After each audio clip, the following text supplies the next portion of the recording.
Il est 8 heures. Merci de suivre tout de suite le bulletin Afrique avec Régis Kofi. Bonjour Régis. Bonjour Awa Touré.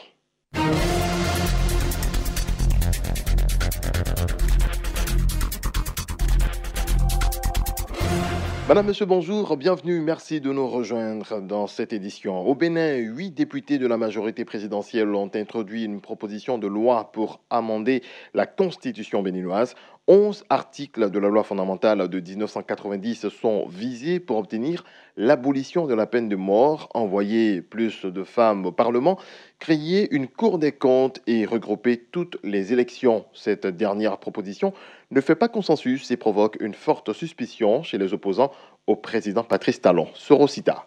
Les auteurs de la proposition veulent aligner la durée des mandats 5 ans pour les députés comme pour le président de la République. Ensuite, ils suggèrent de regrouper toutes les élections pour arriver à l'organisation d'élections générales, faire du tout en un. Concrètement, il faudrait organiser 2 élections groupées, les législatives et les communales en 2019, et pour les faire coïncider avec la présidentielle, le bon calendrier c'est 2026. Les opposants relèvent tout de suite qu'il n'est rappelé nulle part dans la proposition qu'en 2021, Patrice Talon arrive au terme de son premier mandat, qu'il faudra organiser une nouvelle élection présidentielle. Les initiateurs de la réforme proposée ont beau rappeler que de 2015 à 2016, le Bénin a dépensé 90 milliards de francs CFA pour les élections et souligner que le pays est tout le temps en campagne. En face, on est persuadé qu'il y a un flou, une arrière-pensée. La plénière est celle de la prise en considération de la proposition, c'est le visa de la recevabilité ou non. Pour passer cette dernière étape,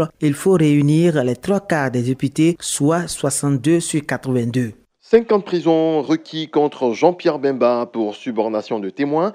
La défense plaide la relaxe. Verdict renvoyé à une date ultérieure. Timoko Diarasuba. Selon le site de l'hebdomadaire Jeune Afrique, malgré l'acquittement de Jean-Pierre Bemba dans l'affaire principale pour laquelle il avait été condamné, le premier substitut de la procureure Fatou Bensouda s'est évertué ce 4 juillet devant la chambre de première instance 7 de la Cour pénale internationale à démontrer que l'accusé et ses 2 complices ont, je cite, mis en ordre un plan élargi de subornation de témoins qui a, selon lui, influencé la décision des juges d'appel. Ils ont pollué à dessein le dossier de l'affaire. L'ampleur de cette corruption n'est toujours pas connue à ce jour, a déclaré le premier substitut de la procureure, appelé à présenter les arguments supplémentaires de l'accusation devant la chambre de première instance. Excluant toute possibilité d'atténuation de la peine initiale, l'accusation a requis 5 ans d'emprisonnement et une amende conséquente contre Jean-Pierre Bemba et ses co-accusés pour avoir subordonné 14 témoins. Du côté de la défense, les avocats de Jean-Pierre Bemba ne voient qu'une issue à cette affaire connexe, ordonner la relaxe moyennant une amende raisonnable au profit du fonds pour les victimes. Pour eux, le bureau de la procureure a été incapable de démontrer à quelle mesure le dossier a été corrompu par des faux témoignages. L'avocate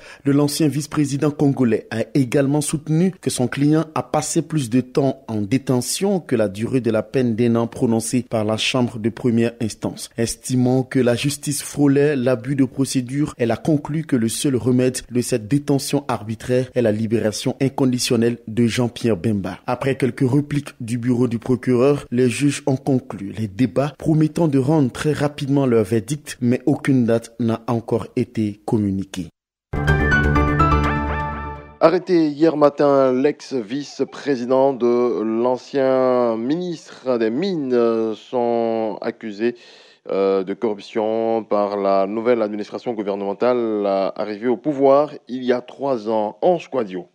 L'ancien vice-président de la Sierra Leone, Victor Fo, et l'ancien ministre des Mines, Minkailu Mansare, ont été arrêtés jeudi pour des accusations de corruption. L'information émane du porte-parole de la commission anticorruption du pays. Pour les dessous de cette affaire, la commission a annoncé qu'il a été enregistré sous le régime de l'ancien président Ernest Koroma le détournement de propriété de l'État et d'arrangement des contrats pour des parents et amis proches des agents de l'administration. Victor Fo et Minkailu Mansare ont été arrêtés après après que la commission mise en place par le nouveau président Julius Bio ait allégué que la corruption a été galopante sous l'ancien régime. Le nouvel homme fort du pays s'est donné, entre autres priorités, de mettre fin à la gestion calamiteuse des deniers publics. Pour assainir la gestion publique, la commission anticorruption a annoncé que les autorités envisagent de mettre en place une autre commission judiciaire pour récupérer les biens publics volés, y compris les bâtiments, les terrains et des centaines de véhicules de gouvernement, et traduire par la même occasion les auteurs de ces malversations en justice. En réaction à ces arrestations, l'APC, l'ancien parti au pouvoir, a qualifié le rapport de chasse aux sorcières et d'intimidation politique, visant à détourner l'attention du public des 100 premiers jours de Julius Bio, qui selon lui sont un échec. Vous l'avez compris, nous étions en Sierra Leone. Le Djibouti a inauguré ce jeudi ce qui doit devenir à terme la plus grande zone franche sur le continent africain.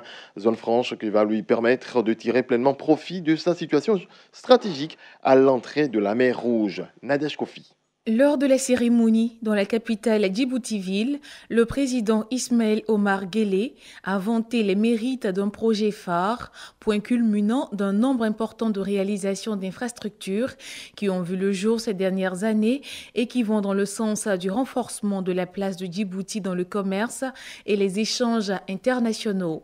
Situé le long d'une des voies maritimes les plus fréquentées au monde, entre Océan Indien et Canal de Suez, Djibouti a inauguré en 2017 3 nouveaux ports et une ligne ferroviaire le reliant à l'Éthiopie dans le cadre de son projet visant à devenir la plateforme commerciale de la région.